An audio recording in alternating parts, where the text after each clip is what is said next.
beaucoup. IDPS vivant. IDPS vivant. Merci. Président Foumousou a lobby. Et ça, activité à prière. Toujours, on va déjà, toujours les locaux. Pour la colonisation habitude. Puis maintenant, on a habitude. Et question, en fait, c'est tout se poser en attendant. Chaque matin, quand on se réveille, tout le monde a pour la nuit. Et ça, on a beaucoup de monde, on a assez tout le monde a et comme il a battu que vous avez réel. Parce que chaque matin, quand tu te réveilles, c'est parce que tu as un plan merveilleux pour ta vie. Nous avons beaucoup de malheur pour nous. Et on est aux ans matin, on va le 7 septembre, tout est au Gouloumanzambi. Les Alina, qui t'en vélodrome, juste à côté de Miap. Et on est composé en point, et on est composé en point. On a venu Kivu, numéro 1. Donc le 7 septembre, à partir de 15h30, si 19h, on est aussi ça. Numéro d'Abissou Zali, plus 243, 81, 083, 57 109. Kabandeli Soussou, plus 243, 81, 083, 57 109. La plus bien, merci.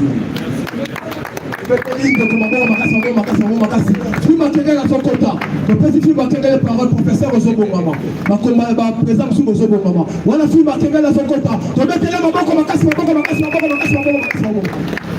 IDPS, viva, Fatibé, Mamaïmé, Kwantombe, Roulant Kwafebe, Itambi Kebamuta B, Soubobi Lumumé, tu mets les mamans Kwantombe, Maboko, la garage de la nation.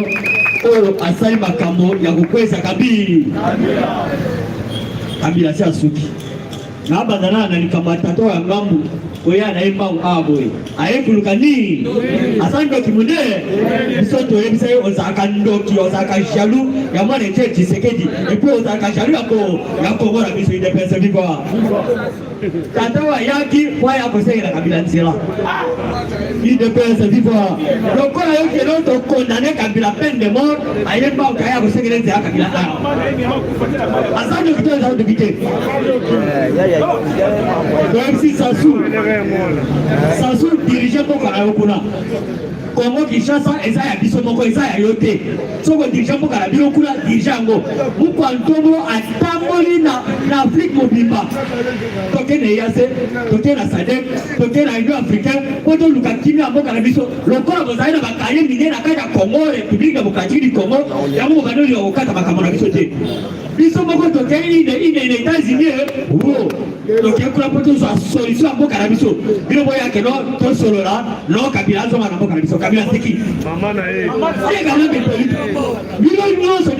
président, tous les mêmes pays frontaliers d'Abisso. Vous voyez l'identité Kabila, vous voyez la nationalité à Kabila. Oui. Mais vous voyez, on va nous bomber la mission en mot. On va nous bomber la mission en mot. Vous voyez que non, à personne qui vient à Kaye Mine, on dit à Kawana pour bomber. Si on le retard, on te finit, si on t'a gagné à Kanambe, il y a besoin de Toboyi, Sassou, Toboyi. Anekonanga nazo tuna bilo motuna. Po lokwa na isalinga pasi. Et puis na remarkaka. Soki mu kwa ntobola bibili banda, olongi kamusu isalinga na mboka na biso. Car le 27, tozana accord aussi na Washington, mais même le 27, ils ont préparé le procès à Motam. Fota na lokwa na lokwa ni bazo préparer entre lokwa na Motam. Omo na moté. Alibasa soulèvement na simamu kwa ntobola libanda, bangati ko kelo ko alipona Motam batero, batwati ko kufa na Kinshasa. Il faut que vous ayez un mot. Parce que la toxique, ça n'a dit que la mission à États-Unis, après que vous ayez aussi, ça va comme un mot. Et ça peut monter.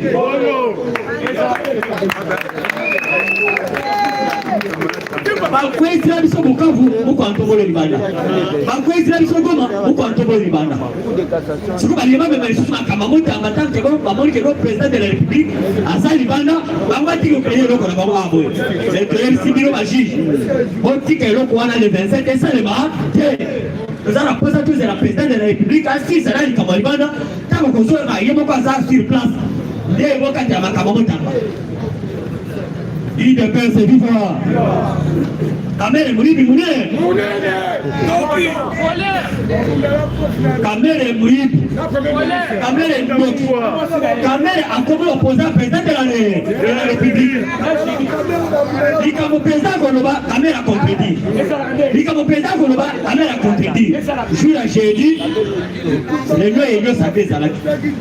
À côté de la réunion, papa n'a pas eu la réunion à la soirée à côté. Ali hapo na papa Jean-Pierre même MC yo lelo kokota. Kamere yo kokota. Alumino na auto sola na président FC na ko na bidje yo kokota lelo. Yoko saliba. Aliacha matata bima libanda kene. Ako bima bibo SNS pesa kaisa nini? IDPS viva.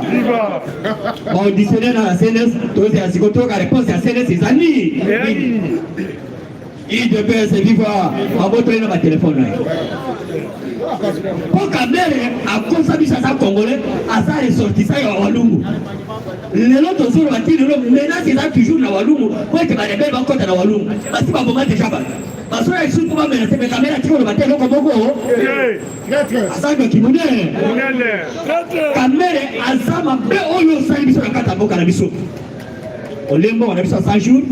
On met mis poison dans la présidence, on veut basi na biso, on peut mettre dans la présidence, Kamere, on y met sur le bon, auquel ma camoya coup d'état, il y a mon cantomolo, je peux la carte. Le long Kamere, tu es ici, tu es bêta, et pas prof. Avant que le Burundi, avant que le Rwanda, il faut probablement à écraser la mambanga na Rwanda, à boucler ma colotoso qui sont moribonds na Rwanda. So beaucoup faut que tu kuna, ok kuna. Eh Kamere, il doit se vivre. Tu es ici ma député et puis papa j'appelle même à l'objet. À ici ma député.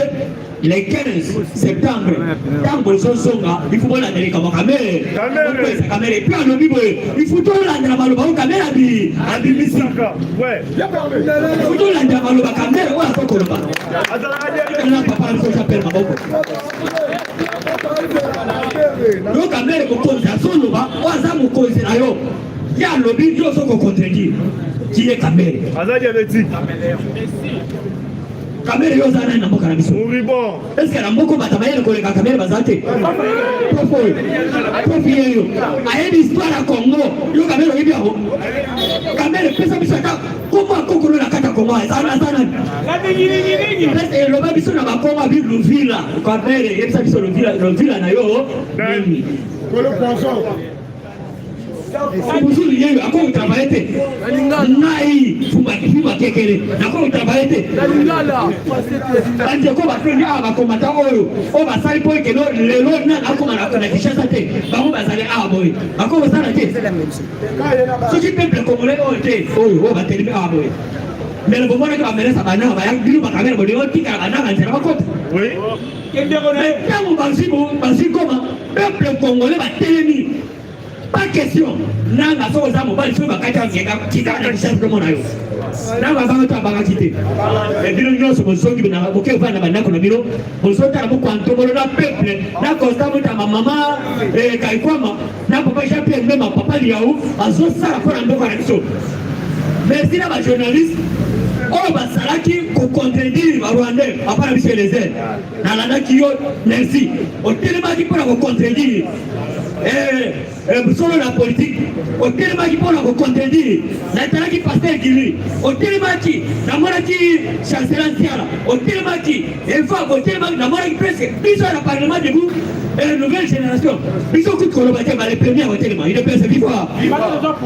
Comme ils sont sur le téléma, donc d'abord l'ambassade nous sort l'image.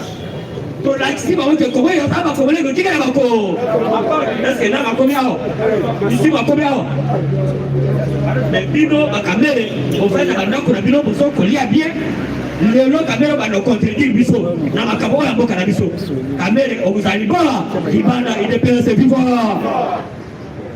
to betela wazalendo maboko na FARDC je viens samedi bitu bezaki côté à Mwengi na Mwengi kuna to bomu plus 400 rebelles IDPS viva tant to bomu général ya Rwandais na koloni na lieutenant wana bango batiki bato na bango pour baya ko so bibembe bawazalendo bakeka kana po babuki po idepese viva abibo tokosila na bao bazana ngamo na biso bo bazana na ngamo kuna oza nini otikala kuna bamani ko na o bali ba ya ko ebembe papa 400 personnes kada vere donc 400 personnes pour récupérer net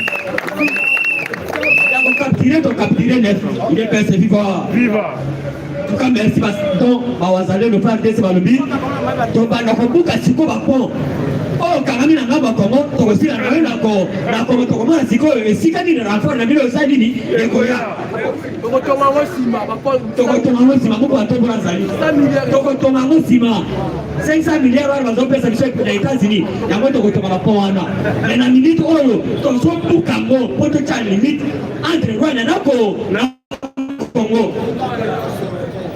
donc la délégation na biso ekendaki na Goma Maboko en tout cas merci la détermination toza lelo na elonga baproposition oyo barebele bakendaki nango na dowa mpona kopropose biso tobwaki yango en désordre lelo Qatar azongi na nzela Qatar tali nsima azongi mutu azongi na nzela wana Kongo lokola bozwi décision na bino tolandaka ndenge bosala nini olobi barebele basala nini babima libanda esi idepese viva grâce à nani yamoko antomblo président de la République la diplomatie oyo abeti na diplomatie oyo asali et puis abiliki bajoueur sur le terrain bajoueur wana balandi toujours idéologie ya moko antombolo makambo nyonso abubu ya Kongo eza bakongole kotika ya bakongole merci na chef de l'état na oyo nyonso osali mpo na mboka na biso bandoki wana nyonso bazala libanda Kabila Kanambe Hippolyte biso bomoni keno badevale basekret nyonso na basiatire bakale mine na ye po anini bakangaki ministre ya mini idepese viva ntango bakangi ye baauditionne ye alobi nazoloba verité abiloba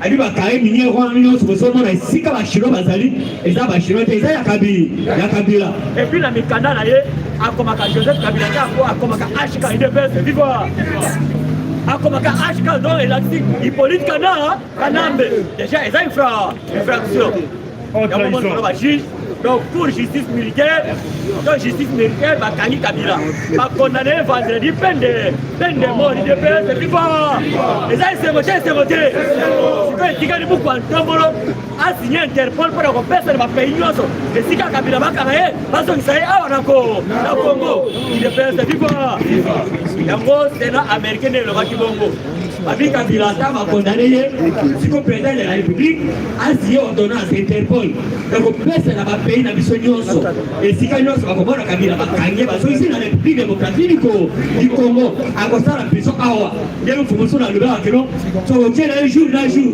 lundi mpona kobende manef mardi mpona kobende bambata na bambatama mercredi mpona kobende na suki donc samedi mpona kokata ye bilamo wana zina kati ya Congo idepese viva ifu tosala ebongo tokotai na so akokoma mokumusu na kati ya so oyi mokumusu otobeka ye mokolo na kati ya so nde Kabila akokoma mokumusu waye Kabila akokoma mokumusu wana tokobana kokwesa mbongo na biso na kati ya so tokoto beti Kabila bambata pa obili donc moko ti na Kabila kuya kozala na ka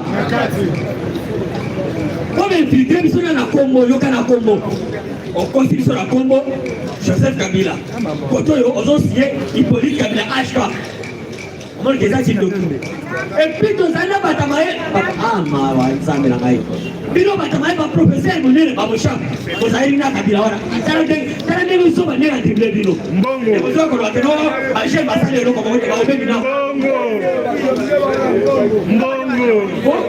bozokoyebisa biso so bagene balima ya basala wana o aza na poids politique nini bino bozali na poids politique mais tala Kabila ndenge amemaki bino tala Kanambe ndenge amemaki bino a dribblé bino un bruit, pas même troisième primaire à Tamate, mais a dribblé bino tir à Bobi bino. On met dans d'autres box. Oti kama jeune garçon oyo bakongolais basala mpona mboka na bango mutamba aye kofungola biso mémoire mutamba aye kolakisa biso keno ye nde aza jeune oyo akosala mpona bajeune oyo ya Congo tofungola biso mpona kodenonse bato mabe nyonso na kati ya république démocratique du Congo yango asoulevaki bino likambo ya Kabila lelo Kabila bakondane te bakondane ye peine de mort il faut foutre à dédommager dans le Congo 24 milliards 719 millions 254 000 dollars à dédommager le Congo. Et puis, donc bloqué ma bien non, c'est dans la compte de la banque, donc bloqué un mot. Dès que ça, il n'a pas payé non sur Libana, donc on peut identifier ma bien non sur la bilasse, alors on n'a pas payé non sur Libana, donc on peut récupérer un mot. Donc on récupère un mot de chaque mois en vente. Bon, on est contre la télévision, puis il dit que ça a été congolais, à ça, on a un mot cannabis, et que ça, on appelle la carte à Congo. J'ai dit, et je vous remercie.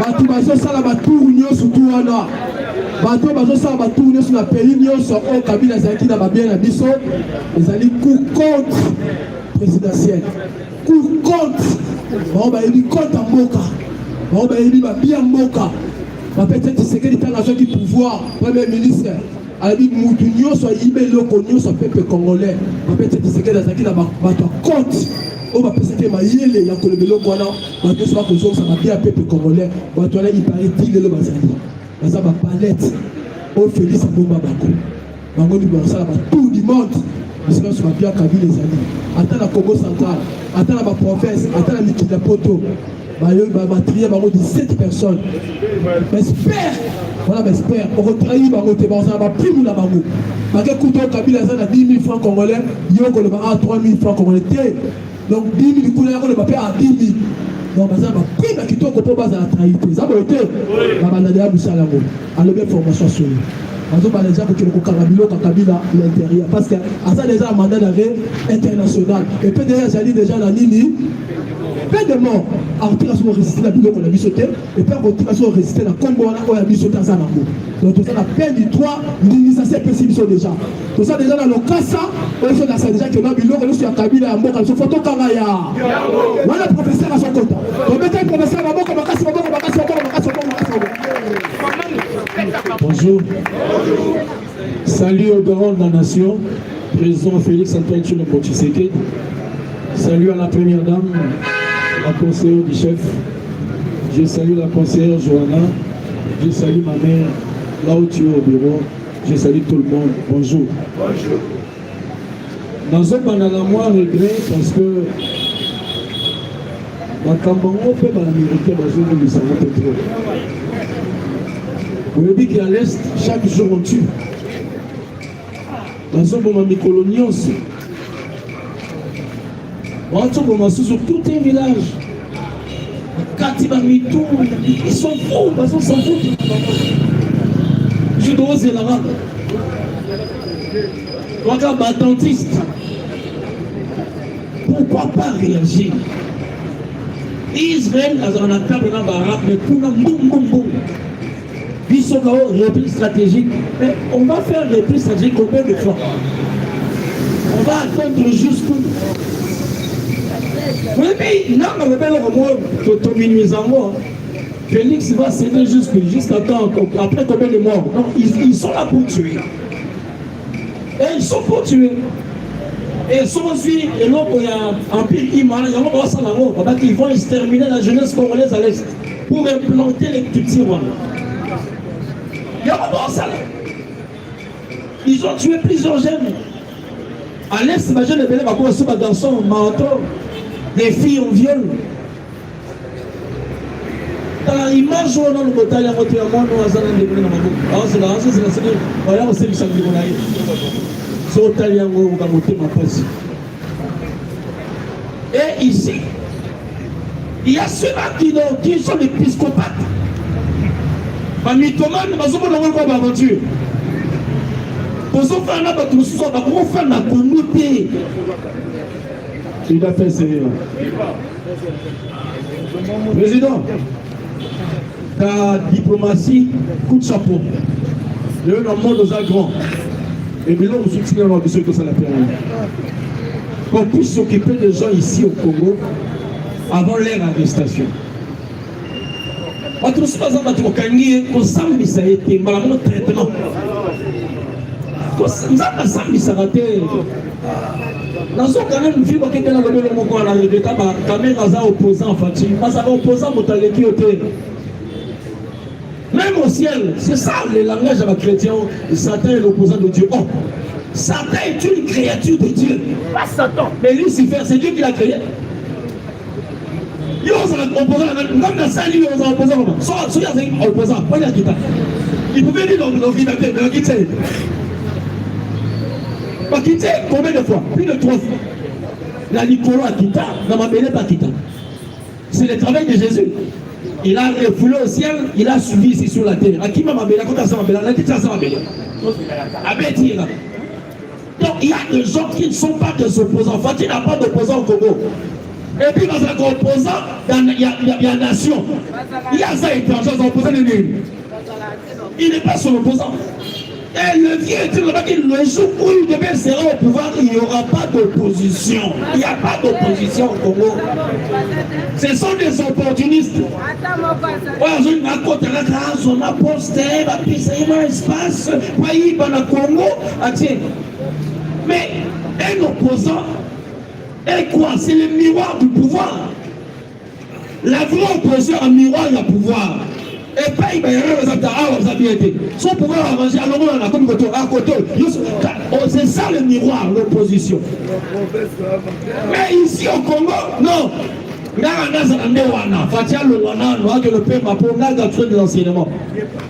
Même l'histoire des provinces, on n'avait pas 11 provinces, papa.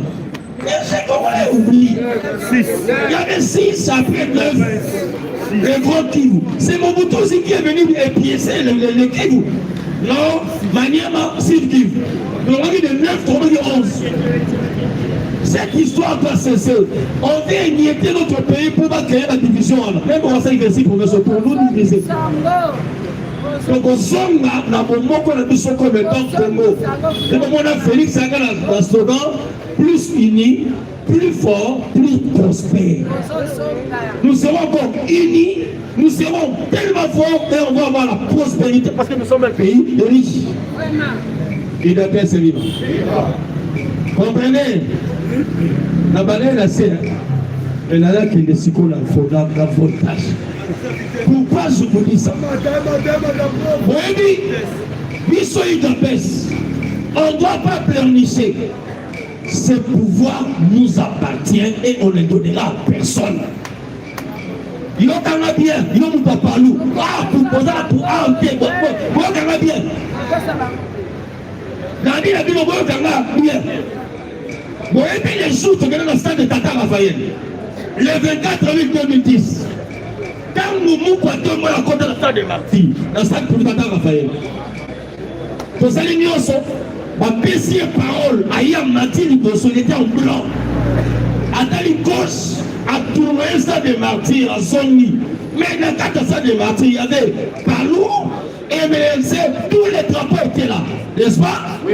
Mais quand on va lui dire Longi à Zoni, alors dit ça, c'est l'UDPS. Qui a compris? Pourquoi il a dit tous les salles étaient UDPS? Parce que tous les autres ne sont que des plagiats. Combien de l'UDPS? Mais parce que l'UDPS veut dire l'Union pour la démocratie et le progrès social. Le Dieu voyait l'unité. Tout était de l'UDPS. Parce que l'UDPS a été créé, légué par le fondateur, par des millions de Congolais. Tout ce qui était membre à l'UDPS. Comprenez, je vous dis la vérité. Même par nous, ça membre à l'UDPS. Mata. Bango tout, l'UDPS. Moutalo Bango. Bonsoir, la blague, c'était le docteur en droit coutumier. Il connaît la coutume du droit. Et il savait que tous étaient des poltrons. Ils sont venus seulement à l'UDPS. Bon, tout le monde dans la partie. l'UDPS. Parce qu'il y a la partie. l'UDPS. Ils ont profité à l'UDPS. Chadar, il y a un membre à l'UDPS. Président fédéral de l'UDPS. l'UDPS. Tous, ils étaient chez nous. Mais même ils sont pas dans l'île. L'UDPS, c'est une école. L'UDPS, c'est la maternelle, primaire, secondaire, humanité, université. Il y a des gens au Bougainville, c'est la première, primaire. Il y a un moment où les moyens évoluent la ville. Et ça, il y a des notions à l'université qui sont différentes des notions à la secondaire. Notion à primaire, il y a différentes notions à l'humanité. Il y a un bail qui faisait souvent la classe à la 4e, notion à la 3e. À comment la 6e? Il y a un moment où les lignes qui m'ont même Birouba, à 4 classes, Birouba. Aïe, ma formule, qui est le nouveau Zaïre, à qui on a eu bien bon, quoi, qui couvre la bonne émotion. UTAPES est une université des grandes choses, des grandes valeurs. Ma valeur à UTAPES, c'est un mot, combattant, on m'a kita. Les lots, le monde, les Congo par rapport à UTAPES est placé premier. La RDC aujourd'hui, la BBC, on vous qualifie comme étant une puissance nucléaire. On dit que le Congo est une puissance nucléaire. Faites attention. Faites attention. Lorsqu'un plan commence à vous qualifier, à un moment locaux.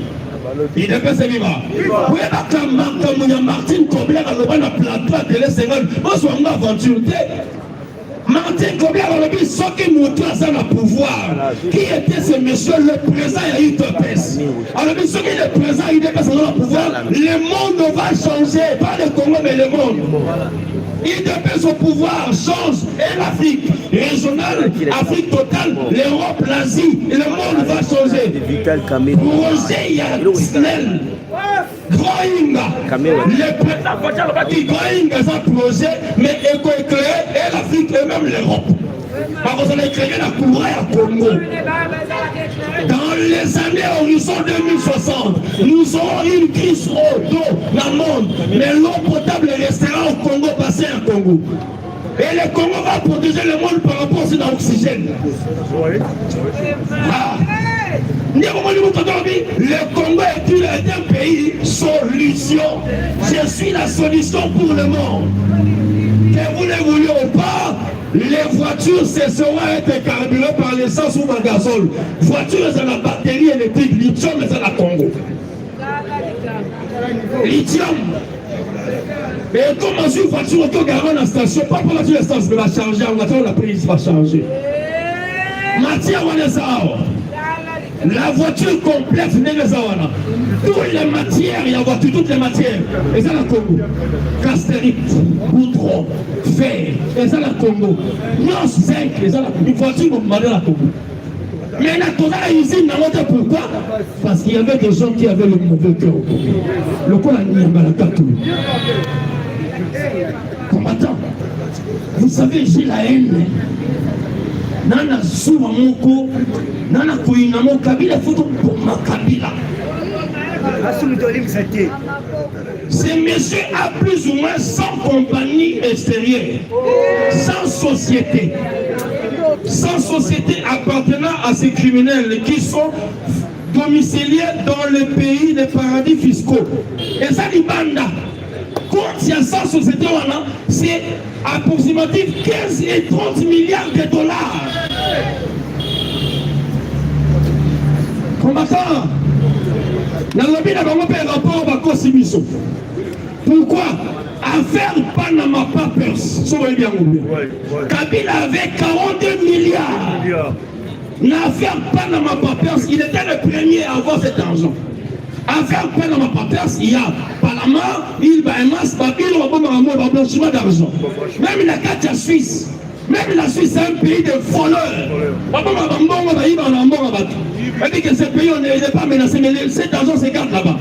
Hormis les 40 000, Kabila a plusieurs compagnies qui sont ses associés. Attends que nous sommes à Congo. Il y a un hôpital à Chichito pour Congo. Il y a l'italienne Fortuna Ciparone. À la italienne. Bon, maman Kabila. 2. Il y a monsieur l'Indien Arish Jactani. 3. Il y a encore un Congolais qui s'appelle Martin Cabrel. C'est quoi juste? Ce sont ces gens qui sont sous couvert de Kabila dans le Congo.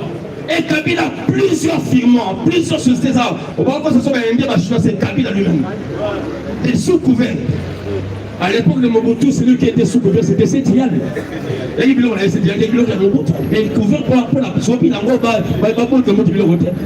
donc des gens pareils vivent au Congo, ils sont à l'aise. Ils circulent, on les voit, leurs maisons sont ici. Mais Rafati, il y a ceci. Celui-ci a besoin de responsabilités. Pessaye Bakil Market non. Parce que c'est la Kabila. Même Engel. Et c'est la famille Kabila. Engel. Station. Il y a même des stations essence. Angel. Pour comprendre, hein, voyez notre criminel, allez va proposer Bilo. On a mal placé les stations d'essence. Oui, oui. Je vous dis la vérité. Oui. Ce qui station essence est pété. Pour leur union sur les bébés. Et bâtir la station essence peut mettre l'habitation. On nous apprend aussi. Les antennes, au moins, il y a des antennes, il y a des téléphones.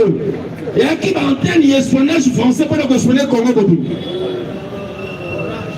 Eh bien, tiens, on a cité, ça va bien la cité. Ils n'auront jamais les... Et ça va coûter un moment parce qu'il faut qu'il y a besoin de le bon du colo. Bon, ce que ça a annoncé, ça va le cerveau humain, même ça va le cerveau à bateau. Mais ils l'ont placé pour nous détruire. Ils savent que le peuple congolais, c'est un grand peuple. Combattant, excusez-moi de lire un lâche. Oui, ils sont congolais, ils ont besoin d'un bisou pour te contredire ma rebelle. J'ai lu un lâche sud-africain. Vous voyez bien Peter Botha. Ce monsieur a parlé que dans le monde est noir. Parce qu'on va ça va pouvoir. Mais il a oublié aujourd'hui. Fatih à convaincre le monde entier à détruire vision à blanc du coronavirus. C'est noir. Les blancs croyaient que noir, ça me trouve, il y a Pamba. Mais Fatih avait dit, il y avait un discours totalement noir. Il a dit que les blancs laissent seulement à un noir, à ce qu'ils sont libres. Il verra ce qu'un homme noir peut faire au monde entier. Mais j'aimerais dire seulement, Fatih a parlé, mais toutes les découvertes au monde, ce sont les noirs qui l'ont fait. Toutes les découvertes, l'invention Nyonso, va noir. Même ascenseur, va noir. Pirogue, va noir. Même les micros, ce sont les noirs. Mais ils volent notre invention, elle va sophistiquer. Non, non, non, non. Ce sont les inventions noires. Et ce que j'ai aimé, j'ai vu au Vatican, on a mis une Marie noire et Jésus aussi noir. Ils ont reconnu que le noir, c'est lui qui était le premier. On dit que l'Afrique est la personne de l'humanité. C'est nous qui sommes les premières créatures de Dieu. Il ne peut pas se vivre. Un noir, c'est pas seulement la peau. Un noir, c'est l'intérieur. Un noir, c'est par rapport à l'extérieur, sa corpulence, aux arts extériorisés. Mais le noir à l'intérieur n'est pas noir. Je vous dis, le noir à l'intérieur n'est pas noir. Nous sommes passés par le feu. Oui, moi, tu es signe, ça va poser, mais ça va madame Mounakati. Si tu veux connaître le véritable or, les sangs de la moto, et le Malagabascori, les saletés, mais il m'a or pur. C'est ça les noirs. L'être pur et noir. Lisez bien la Bible. Dieu a créé où? Quelle est la couleur de la poussière de la terre? Noir. Quelle est la couleur de la poussière de la terre? Noir. Somme encore la poussière et Mali. Pourquoi comme un noir? C'est ça l'origine même de la création. Dieu n'a pas créé par rapport à la terre, par rapport à la poussière de la terre. Vous voyez pourquoi? Parce que la poussière de la terre est mouvakani nanaka. Soit un rayon solaire, quand la poussière les autres bouger. La terre ne bouge pas, mais la poussière bouge. Il fallait qu'il y ait une chose qui bouge pour que ça montre quoi l'esprit de Dieu. La poussière m'ouvre et l'esprit entre dans la mouvance. L'esprit maintenant se manifeste. Il ne peut se vivre. C'est ce que Dieu a fait pour nous les noirs. Je ne suis pas là comme un kimbaniste. Mais je vous dirai une chose. Simon Kimam n'était pas né le jour où on peut s'arrêter à ta naissance. Ni mort. Simon Kimam était déjà dès le commencement. Parce que l'esprit ne meurt pas. L'esprit ne meurt jamais. L'esprit reste éternel, mais c'est le corps qui est l'enveloppe qui meurt. Parce que dans l'homme, il y a trois entités. Il y a le corps, l'enveloppe, l'âme qui fait que le corps puisse bouger et l'esprit. Dieu n'est pas dans le corps, il est dans l'âme et l'esprit. C'est pour ça qu'on dit que l'âme de l'homme est dans son âme. Il y a un monsieur qui est venu nous faire à Koufa. Parce que l'âme c'est dans le sang. Il a fait ce livre. Fatih, c'est un produit fini. Un produit préparé parce qu'il devait avoir un précurseur pour que l'auteur puisse venir. Il a fait ce livre. Pour moi, le monde a un précurseur, c'est faux. Le monde n'était pas un précurseur. ni Mobutu, ni Kassavubu. Mais les précurseurs n'entrent pas au pouvoir. Ouais. Les précurseurs, ils ont minimisé. Lisez la vie de Jean-Baptiste qui était précurseur. Ouais. Il était où? Hors de la ville, dans la forêt. Dans la forêt. Ouais, ouais. Les précurseurs, ils ont sur visibilité. Mais il prépare celui qui viendra qui sera visible. Lorsque le visible vient, les précurseurs effacent. Devait être effacé. Pour dire, il faut que lui croise et que moi je. Le vieux Étienne devait passer pour des précurseurs. Il a compris. Il m'a saisi. J'aime beaucoup cet homme. Alors, ça me dit dans le problème. Il fallait qu'Étienne s'en aille pour que Fatih sorte. Ceux qui étaient dans un état vivant, Fatih m'a mis gardé. Comment on perdurait dans Wana? Parce qu'Étienne était le précurseur. Un précurseur à le baronner la souka. Oui. Même un précurseur a douté, même mon temps dans le soleil. Oui. Un jour, Jean-Baptiste a douté même Jésus. Il a dit, est-ce que vous qui retournez? Mais il a oublié, les jours du baptême, c'est celui-même qui a dit, voici l'agneau qui a des péchés du monde, c'est celui-ci. Mais un jour, dans plusieurs vies, est-ce que c'est lui qui devait venir? Et Jésus aussi lui a dit, de toutes les femmes qui sont sorties, de tous les enfants qui sont sortis des femmes, il est le premier. Mais là-bas, qui m'a saisi? Il m'a saisi. Il y a un mot qu'on souffre à la tête, on m'a dit que Fatih est plus que son papa. Il est plus que son papa, non pas par rapport à l'esprit, parce qu'ils sont les mêmes esprits, mais c'est par rapport à la corpulence, parce qu'au corps, le plan n'a jamais été déclaré président de la République. Fatih est déclaré président de la RDC, commandant suprême, garant de la nation, commandant. Il est commandant pendant que les vieux cherchaient à avoir l'impérium. Il ne l'a pas eu. Mais Fatih, ils sont facilement.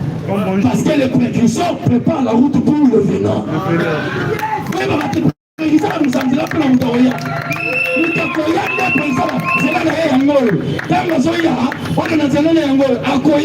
Les précurseurs peuvent appeler à tout terme. Commencer à douter. Est-ce que ça y est tout y était? Mais c'était son temps parce que son temps était fini. Il fallait maintenant que le vrai lui-même sorte. Il va se déclarer Jésus. Nulle part. Jésus avait déjà été. Il a toujours dit Jésus au présent. Et aujourd'hui, le vrai président congolais c'est Félix.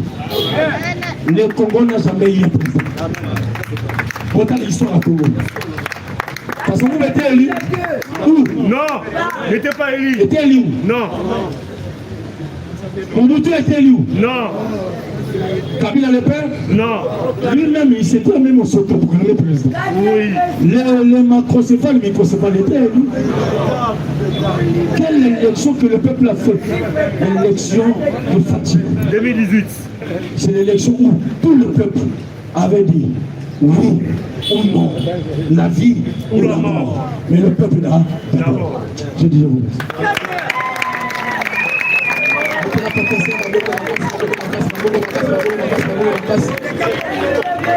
ozala bino kinywa ozala kinywa tozokota babukuba tozokota bachef du quartier tozokufa yango tu tozozwa bachef ya commune makambo eza bien epi tozala mosika bozala calme okanga bango na maboko bozala calme oyebi dans toute la vie tout homme sur la terre il y a des choses à considérer, des choses à minimiser.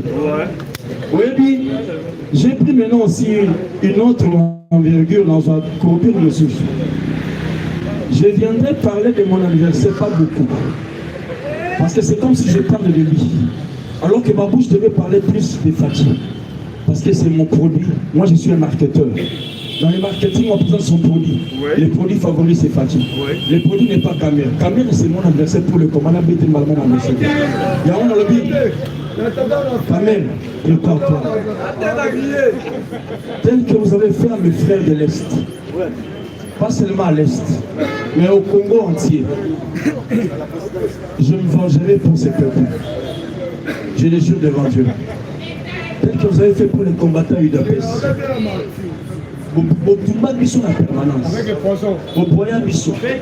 Tu as humilié même les combattants. Tu as humilié même le peuple congolais. Tu veux à tout moment venir détruire ma propre Fatih. moi je vengerai même mon présent. Je vais t'humilier. Mais ces jours-là, je viendrai avec mon bistouri. Tu sais ce qu'on fait avec les bistouri? Tu ne sais pas. Je vais te circoncire. Tu seras circoncis. Sans plus tarder, nous avons toujours les informations. La mission, merci prof. Nous avons compté à Ouazalem. Nous avons été Ouazalem, nous avons compté. Mais Keba, opération. Opération. Nous avons compté à opération. Opération, hein? Opération Michopoté. Opération. Donc, c'est vraiment trop. Ma courant de ballon va la manœuvre les sous. Ah, ma présence, parce qu'on a une information à danger. Parce que c'est déjà parti. Mon Kotambo a fait déjà des décisions. Tout le temps, secrétaire de sous. Combien de temps on va c'était ma présence, ma information qui tombe comme c'est qui va présenter. C'est qui va présenter. Que nous avons dans Moussala, il y a mis son mot en terre de filles. Les peuples prélèvent ça. Ma présence, il y a un certain nombre d'informations. Le si ça m'a camouillé États-Unis. Ce qui m'a fait le matin, présent au tout malaye. Tandis qu'on nommait les sous-sous, ma DG, ma PCA, c'est un mec qui a ma PCA, ma DG, ma compte, ma SIN, il y a ma régie des eaux, il y a ma OG frère. Ce qui m'a fait le ballon était présent au tout malaye. Là, il y a aussi le dernier à la fin de l'année. Opération coupe que vous continuez déjà. Les abattés, moi, c'est dans son compte. Tu mets tout dans sa main, maman, comme un casse.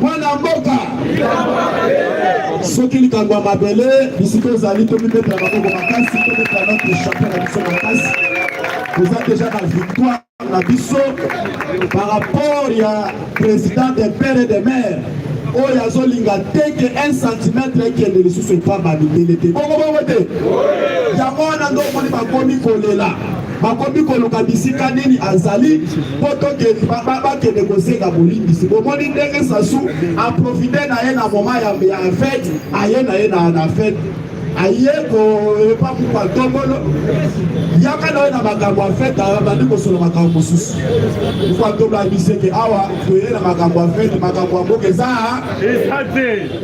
na biso binoke kuna na ONU depuis basengaki réunion d'urgence pour clair ezala information au maintenant des États-Unis basengaki par rapport ya 140 personnes opeza bauti kokufa bauti komassacre bango na niveau ya Rutshuru 14 villages na sino que les États d'Amérique droit de l'homme Women Watch babikisaki ba rapport de délit pona lukuta ya Kagame oyo azokoloba ba FDLR or ba militaire na ye nde bakotaki na sol congolais massivement ba FDLR bazalaka na bango te yango wana rapport ebimaki kuna rapport très troublant oyo maintenant etrouble bato et puis la minute oyo basengeli ke bakanga bato misato en urgence.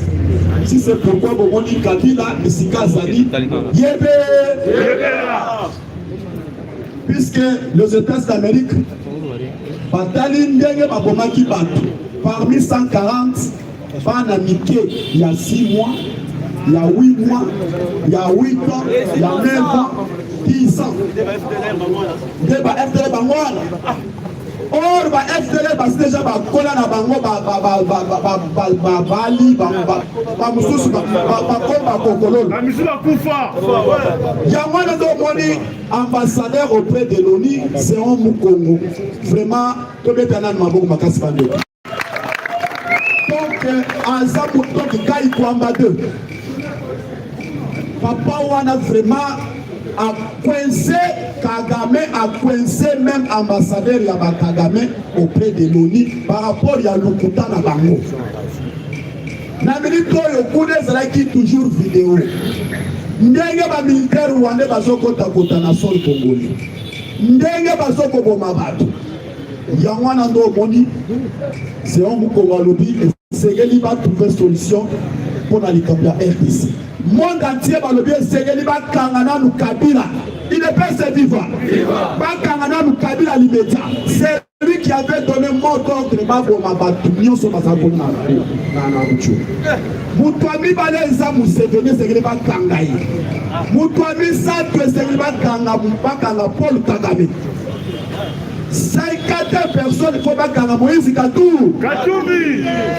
C'est lui qui a la base. Et puis Balobi et les autres responsabilités qui sont ici à Kinshasa.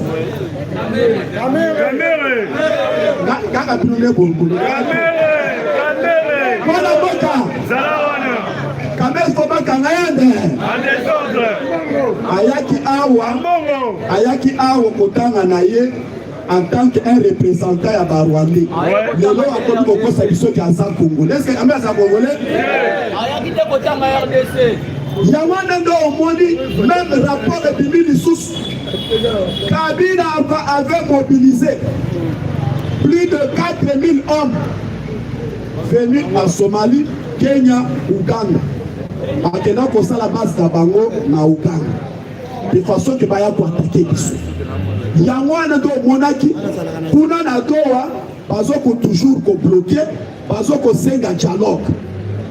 De façon que ceux qui baboy dialogue nde bokoyoka mena attaque ekoya ya makasi. Boyoka ki ne mwana Museveni azo komela diamba na ye toujours kisangani Ituri na nzembo na ye. Et puis baya ko découvrir l'M23 est divisé en deux parties. Ezali partie extérieure na partie intérieure. Partie extérieure, Ezaba Frank Djongo en collaboration avec les Occidentaux, d'autres Américains, Lubaya, Jean-Jacques Bamba. Ah, on a Kinshasa, Vital Kamerhe, Martin Fayoulou, Naba Sango, Naba Kumususu, Oime Naba Zoko Sala, Bazoko Sala Makambo Ana Kinshasa, or Bazaba agent secret à M23. Rapport nous soit nebukuna na ONU. Il est persévivant. Oya côté le moyen de baquet non 2028 de Tshisekedi à Longo. Est-ce que tu as en 2028?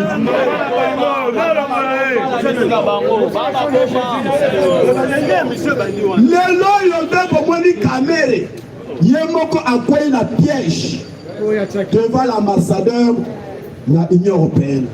Alors qu'ici n'est pas côté Oyazali. Puisque ceux qui vont là qui foyou Batinda qui est babise que yonde otika loko la un influent qui n'est pas présent Tshisekedi en Kondimayo loko la sengi que batinyon sobaya yo kende kosolola na ye mais ko bosa na dialogue na monoko na yote ofayilu ayaki pas présent Tshisekedi alobe sengelo kutana basango esengelo kutana batu mususu sangisa batu to passer na dialogue fayilu azongi malamoko Kagame kuna bengi yonde oza influent s'il y a moyen ya kopesa mbongo tokopesa yo mbongo kokota na gouvernement oyo Tshisekedi alingi asala te. Or nos satellites likolo bazozwa mena baconversation nyonso bala moko babwaki le président Tshisekedi tala Fayulu oyo muntu azosenga dialogue tala Fayulu oyo olingi oki opesa ye gouvernement ekoti na gouvernement tala mutu aza collaboration avec les Rwandais yango nde omonaki président Tshisekedi babengisi ye lisusu a proposé par le ministère à Boy. Yangwana le, babengani moyen ya keba pesa ma poste et ça te. Moi dans mon cas. Et là quoi mi balé. Kamere toujours un agent influent. Yaba rebelle, un agent influent, yaba français. Espion moko ya makasi. Kamere atamboli basololi yepe babise ke yondo tika lokola influent yangwana banda koyoka nanga lobaki na union sacrée na kati ya présidence eza na bato na biso nde bomoni bango nyonso bazokosuka kaka dialogue. Kamere a critiqué l'accord de paix oyo ememeli ke lelo lobi kimia ekosala. Kamere azo critiqué alobi non tozomona utilité à accord de paix à Washington, tozomona ba réaction en côté. Maintenant pour trouver solution et c'est nous de passer par le dialogue. Or présent Tshisekedi on même la deuxième dialogue. Wana pesa aux aloko de Samunguna.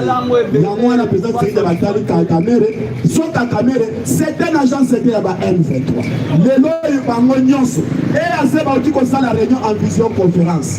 basenga dialogue par rapport à nini puisque biloko oyo maintenant président Tshisekedi a bloqué bango 600 titres de carré minier bakamere bango nyonso bazalaki na bacarré minier parfois nyonso wana basasu nyonso bandeko na biso ke par tout le monde les pays africains bazalaki babanda koexploiter contre motu moko tant que président Tshisekedi a retiré nani et puis balobi selon Bloomberg balobi biloko oyo maintenant baretire eza moke 600 titres wana exemple eza lokola baite 55% eza 1700 carrés miniers maintenant oyo maintenant eza essentiel nde omoni basutue nanu 600 titres etikali mosusu wana nde omoni Kabila Kamere ils sont en train maintenant de se mobiliser lelo maintenant Kamere akei libanda Kampe akei libanda a Sololi Kabila maintenant abimi akeye par Macron ayebisi Macron ke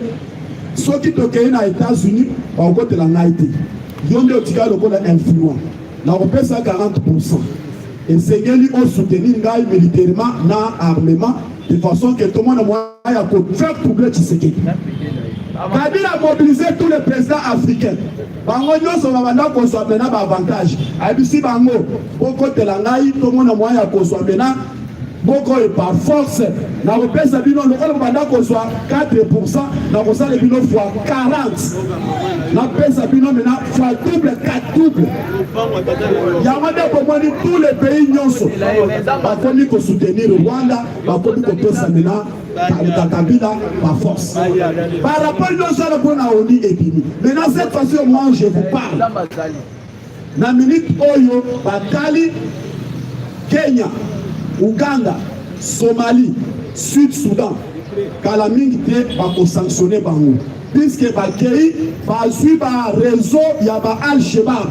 Bakei kocha mena na bamboka na bango, va recruter, va terroriste, va tindi bango, va tirer les zones bango na Kenya, va pesi mena Kabila, pour que bango na moyen pour ça mena, va congolais mena massacre fois 10. Rapport wana ebili kuna. Yawando monaki, va dépêcher FBI. Baza déjà out. Cette journée va le ba kosa 3 jours. Ne ba trop payer par rapport à procès à Kabila. Batali balobi que c'est procès à Kabila Oyo et c'est pas qu'il n'en a plus. Avant de condamner Kabila, et c'est lui qui est censé pas identifier toutes les sociétés, tous les biens de Kabila et sera saisi. Au moment où il va condamner Kabila, il va saisir le cognon saison. Il y a un de qui rapporte au maintenant pour Forticolo. Et ça, les agents de FBI sont déjà out. Pas identifier dans nous sans société. Sans société, on est en Kati, on est en Liban. Dans cette société, on est en compte, il y a 15 à 30 milliards. Il y a un de Kabila, dans le Zalaki, Liban, Zalaki, Pambate, Abanda ko mobiliser. Par pays, on est dans la société, Bango et c'est que bon soutenir de façon que on peut pas qu'on soit bouquet tant que la cause on sous pouvoir bon banda qu'on soit maintenant fois double il y a un qui France azaki toujours l'anciment a-t-il na ba explorer na bango bazo ko travailler na contre na Kabila lokola na Kabila a ibisa makoke na ko pesa yo fois double. Il y a un moment où on a les États d'Amérique pas bloqué. Parce que maintenant, expert, n'a pas expert. Il y a un moment où on a pas bloqué par notre sans société. Par le but examouki. Et puis, par contre, l'union sur Kabila sera saisi, sera débloqué.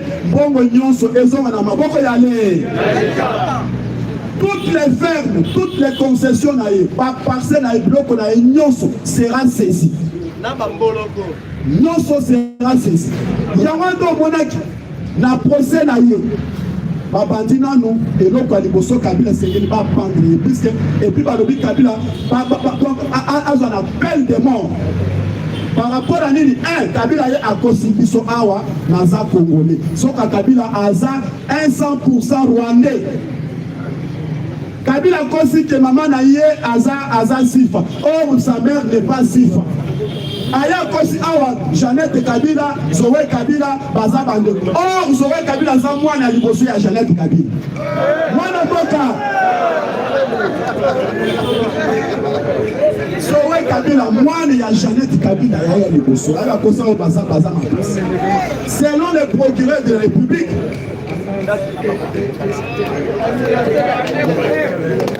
vous voyez, Patois, de la Kabila Zonga, Patois, Baza, Mitou Makayab.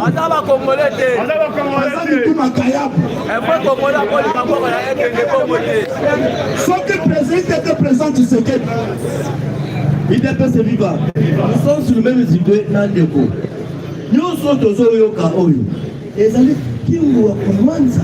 Baba. Oui, Baba. Oui, Baba.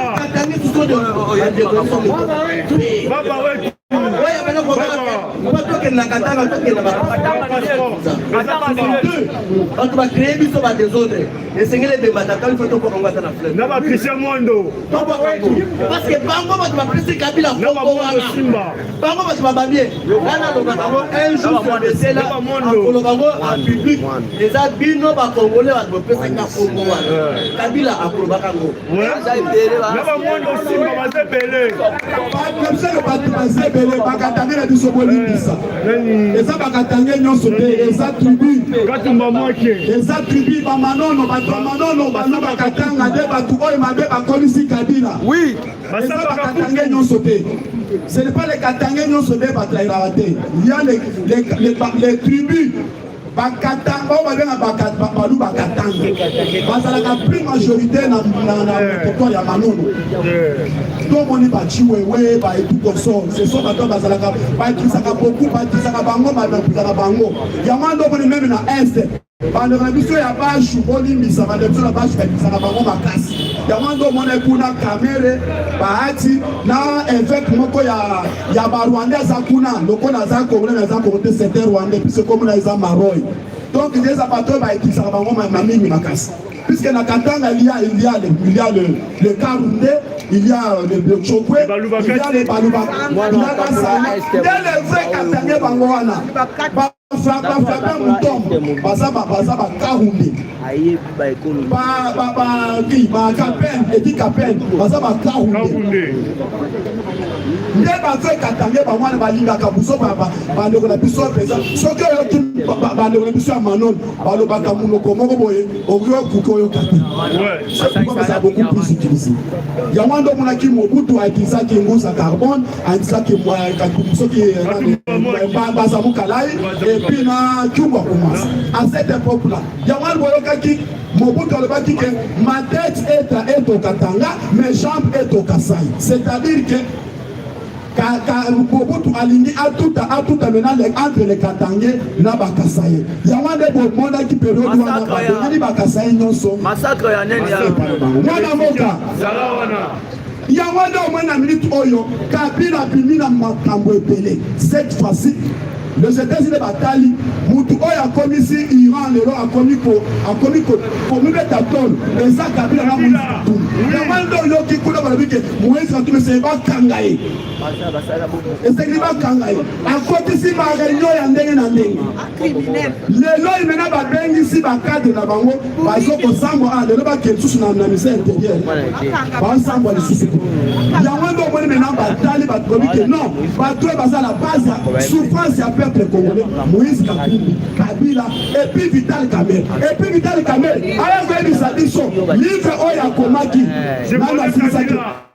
Pourquoi j'ai choisi Kabila? Si le nom n'a expliqué le livre wana. Le nom Vital Kamerhe a son senga dialogue. Pour trouver solution avec la RDC et c'est le truc de dialogue. Dialogue ya banane. Yamando moni Fayoul aye na dialogue. Basango baye na dialogue. Ils avaient déjà plan na bango. Les noms maintenant bato bazaki ke pasa en dialogue banani dowa. Puisque bango nyonso tout bazaki na sima ya dowa. Dowa zota la bango bandi ko manipuler maintenant président Emile Katar. Le président Emile Katar d'où réponse to prescription ba comment on fait ça Kamera réponse n'est-ce pas? Oui. Pourquoi Kamera a choisi Kabila? Kamera a choisi Kabila parce que Kabila c'est son frère Tutsi. Oui, bien joué. Yango na ndo monaki lelo alobaka pona livre wana te. Soka aza pion moko ya mabe na kati ya union sacrée. Camer. Yango dans les lots de Pessinanga, alors que Nazana Batunanga la carte à Union Sacrée. Même dans tout entourage, j'achète l'État, Nazana Batunanga. Les lots, maintenant, plus de 41 officiers supérieurs interpellés par l'inspecteur général de l'FRDC. Pas ça en audition. Moi, dans mon cas,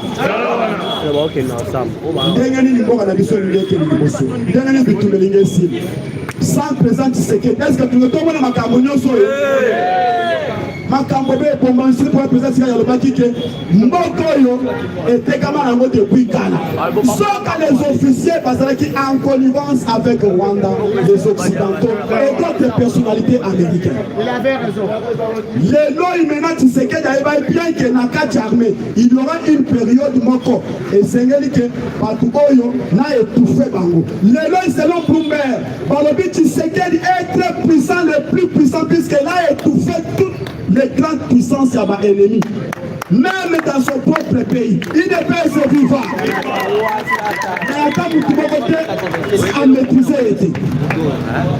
Par exemple, que tous les officiers, comment on a eu des bisous aux alliés. Les Américains, les Israéliens et les Russes, maintenant leur service secret. Bapesi clé ISP, clé wana bapesi banque bazo couvrir yango. Donc ils ont détecté toutes les conversations, tous les messages non si yaba officier, même yaba autorité de l'État. Yango ndo moni bango na se ba tambola bo. Kende ko sala makambo na yo, mais ba otala yo ka tala mutu wana akeye ko sala ni kopatel partel. Yango ndo moni Camer azana ekina puisque a bien que Camer na mikolo koya sera arrêté, sera interpellé. Moi dans Boka, beaucoup moins ndenge mutamba bakwa kiteye.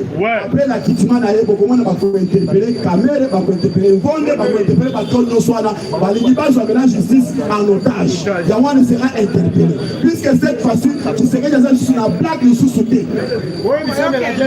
Parmi les deux, tout puissant. Les hommes maintenant interpellés. Ami si kumba tango fort, a bensi bango nyonso, mutu na mutu. Comment Bambo que sont toujours tomber? Comment Babylone sont toujours tomber? Soit que Babylone soit là, parce qu'ils en connivence avec les Rwandais. En connivence avec les Rwandais. Les lois maintenant, épelés, parce que maintenant au Sahel. 41 officiers. On maintenant parce qu'ils ont cerveau, la sécurité non c'est intégrité à territoire national. Les lois maintenant présentent ce qu'elle dit. Azui maintenant le nouveau récrit. Basaisna ba wazalendo le londo moni le ba M23 bazoko na muloko ya mo le lo mena na biso ke président c'est que ayebaki les lobes américains basent tout ça la sensibilisation il y a mutu union surtout puisque parce que ça va le baki après l'accord de paix il y aura nettoyage des classes politiques il y aura nettoyage au niveau des FARDC il y aura nettoyage même au niveau de tous les services de sécurité les lobes vont déjà nettoyage et là c'est voté les lobes moi na président Bosso a démissionné Pambati amoni buzoba makasi na kati ya police azopesa bao ya likolo ba rapport bazotala te azopesa bango rapport bazokipe te yango wana amoni ke non naoki kokontina kozoboboye te malamu na bomisu mais après démission na ye bokoyoka ndenge batebele bakokangama na kati ya la police. La police en a Kinshasa parce qu'on travaille la vision à chef de l'État. Il y a beaucoup de lobby parce qu'on travaille la vision à Moukonzambo Kate. Comment ça veut dire que Azokuta salité, Bossa la Bossa Batrazo Salate. Azoko que l'Européen ça rapport de pas Batoalikolo. Batoalikolo va sauter arrêté. Atali Boya non. Madame la démission. Parce que moi la bosse a collé la porte. Oui. Quand la porte bateau Paul va y bazana na manière de la bazo. Même à taille, même à tanga, ok, il va passer ici comme au boitel. Ok, écoutez, ici comme eux, ezabo. Pourquoi t'as vraiment de la brutalité? Dans la non, ma camion soit la plus. Sur le monde qui m'a fait, papa, tika na yo. D'abord, on a tika na yo. Peut-être à comment on a m'appelé. Les lois maintenant, beaucoup moins maintenant, bah, nous sommes à côté dénoncer bango. Beaucoup moins dans la police, bah, pour kanga bango. Y'a un boy qui Jacquemin Chabani a mis ça qui loi, il y a que c'est na 9e mois, il y aura recrutement, il y a 9000 hommes, il y a une bonne formation pour la police. Il y a moins de fois on a battu.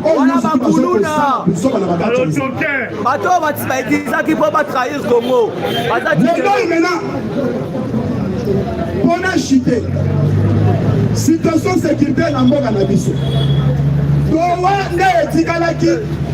Lokola business ya ba M23 bazoko distraire biso ba M23 côté bazoko bakisa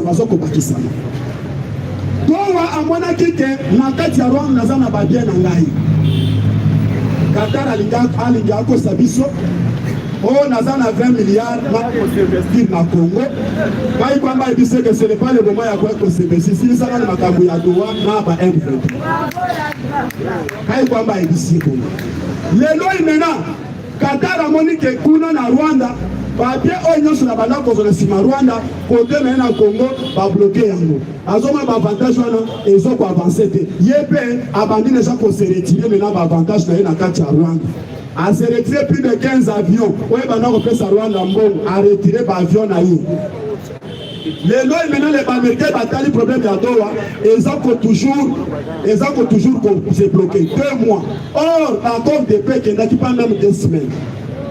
Parce que comment ça dit que doa ezako toujours blocage. So Canada wana ezalaki SEC, ezalaki Union africaine, ezalaki Union européenne, ezalaki ba pepele na sima doa. Ya wango moni maintenant massacre bolos. Sengi bena ba pesa bango 48 heures. Le monde de suka. Le nom de Souka na bango à 48 heures. Et Seigneur qui est Batouana, pas moins de moyen, il y a quoi quitter maintenant dans le sol congolais. Puisque, on a un M23, bah, M23. Bah, M23. Moutoumba, représentant la bango, c'est le ministre intérieur. Ministre intérieur. Il y a un don moni, président Tshisekedi, a où tu peux rejeter toutes les revendications de la bango. Conformément maintenant par le président Tshisekedi a rejeté, les Américains peuvent rejeter par l'invitation à la bango Nyonson. Pas question de dialogue, pas question de brassage, mixage, pas question de nomination, il y a que 50%, pas question, et c'est que Batouana, pas le Wanasol congolais.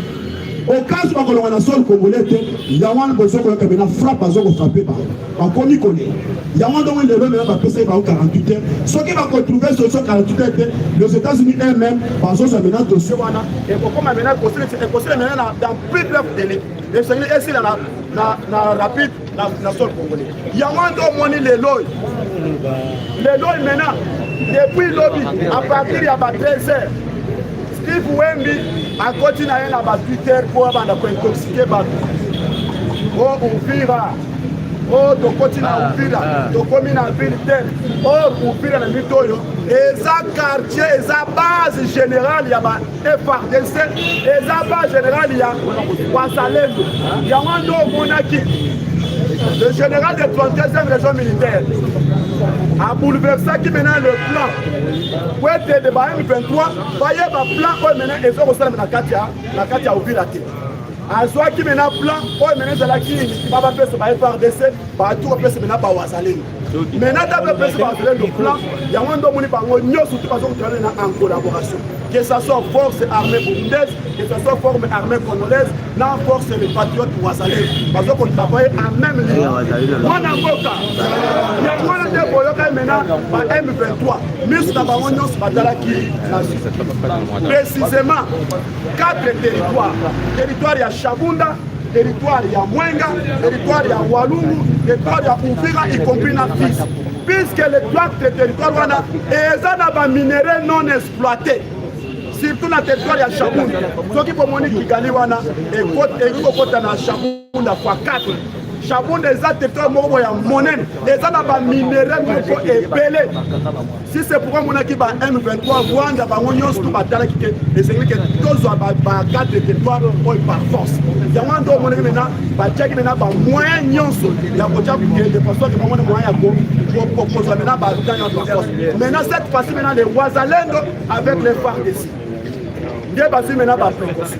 Il y a moins maintenant minute oyo na pas ko sabino te. Ouvira eza toujours sous contrôle avec les FARDC na Ouassalendo. Ouvira eza encerclé eza na katikati ya base oyo nyonso logistique. Or Uvira eza limité na pays ya Burundi. Uvira eza na Fizi. Uvira eza na pembeni ya Walungu. Uvira eza pembeni ya Kamanyola. Nyo mena Uvira eza yango eza na kati. Yango ndo mwana minute oyo. Pembeni yango nyonso tu bawazalendo avec les FARDC bakangi maluswa. Yango ndo bomonaki Kagame auti kotinda lomoko ya suka. Po bamona moyen ya koconclure na Uvira. Cette façon que ba M23 bazwi frappe moko bo chirurgical. Ya makasi na niveau ya Mwenga, na niveau ya Shabunda, na niveau ya Calais. Yango ndo omoni mena lobby balimba intoxiquer mena population et Uvira et comme na maboko ya ba M23. Or eza lukuta monnaie. Na Minembwe, c'est là où mena ba uti ko boma un général. Bazo benga soki ta manza. Mutu oyo mena yaki mobesu na kati ya Qatar. Auti na troupe na ye. Pour être vraiment moyen kokota benana au plateau moyen plateau ya Uvira pas mon moyen kokota benana Uvira ba bomie boboma na wana ndo moni mena trouble mena ekoti na kati ya Rwanda yango ndo moni bazui o mena batikala ki na Uganda plus de 4000 hommes de ba we bazo kota kote mena en désordre de façon ba moni moyen ko brutaliser mena ba wazalendo brutaliser mena ba FARDC yango na lelo na tomu out général moko ba wazalendo alors tous les contrées nyonso eza tout bloqué to maîtriser ba M23 to déjouer ba contrées na bango nyonso cette fois-ci baza sina makasi te yango ndo mwana minute oyo tozaka toujours ko continuer ti jusqu'à tel point to koma ti na kati ya Goma puisque ebele balongwe na kati ya Goma bazo ko avancer peut-être ba koma na Uvira yango ndo mwana minute oyo ba contrées nyonso na eza na maboko ya bazalendo na FARDC na Butembo Beni tolinga toyoka Butembo Beni ekwe maintenant avec les FARDC na bazalendo ba contourner maintenant ba déjouer maintenant ba M23 ba uti kokota na kati ya parc Virunga ba komi lokola ba ekokana maintenant ba bazalendo na FARDC ba contourner bango maintenant bango ba ko changer plan maintenant bazo tinda batu na bango lokola ba vendeur na kati ya Butembo y compris na kati ya Beni même na Uvira maintenant avec vigilance ba wazali ba komi ko kanga maintenant ba we bazo teka ba papa ba we bazo teka ba téléphone na ba câble ya ba téléphone soka ce sont les espions rwandais po ba yeba maintenant bisika maintenant ba FARDC na ba wazalendo po ba yeba maintenant ba position na bango bazo bakangi bango ebele lobby le gouverneur militaire Kakule azalaki na Kiavinyongi lelo akokende ti na lac Edouard lelo maintenant akombanza ti azi kuti kibirizi ya Kewindi ti na Ruchuru azoko mobiliser de façon que bisika nyonso wana bazala toujours motivé mwana mboka lobi na Lubumbashi avion ya militaire esalaki tour na espace ya Lubumbashi par rapport à la Lubumbashi lokola ezalaki ciblé il y avait Alec maintenant appel à outil pour cibler sauf que maintenant le Katakatanga en complice avec le M23 yango ndo moni lo ya ba sud-africain ba militaire sud-africain bazalaka ti jusqu'à présent la kati ya Lubumbashi yango ba masaki maintenant avion lobby ezosa maintenant reconnaissance po bayeba bisika ba ennemi basali